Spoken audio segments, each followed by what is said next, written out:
Украина ве Авропа бірлігі арасында медениет көпірі. Киевде халқара конференциясы черчевесінде 2018 сенесі içinde іш бірлік нәтижелері ве истихбаллер музыкері етілді.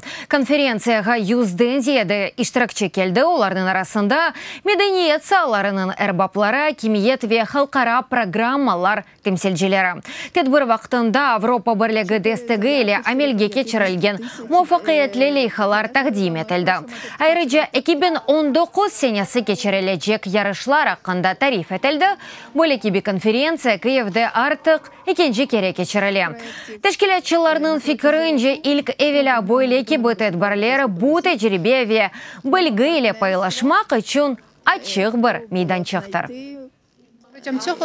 Bu yıl devamında biz Kreativna Европа Avrupa Birliği programmasının milli bürosu olarak diğer Avrupa memleketlerinden pek çok istekler alamız. En çok talaplı olanlardan medeni miras sahasıdır. Çünkü 2018 senesi Avrupa'da medeni mirasının medeni yılıdır. İkinci yerde performatif sanatı, üçüncü yerde ise kitap neşri.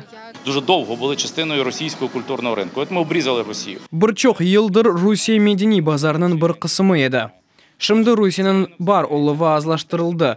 Оның түркілері кинолары пек аз олды. Йоқ демек мүмкін. Демек базар бошай ве бізге де бір базарларға чықмақ керек. Чөнки біздің санатчыларымыз бұндан зарар көрмелілер. Біз Авропа базарларына чықамыз, фильмлеріміз сатылғаныны ве фестивальдерде ғалип чыққанларыны көреміз. Эп адым-адым оге кетеміз.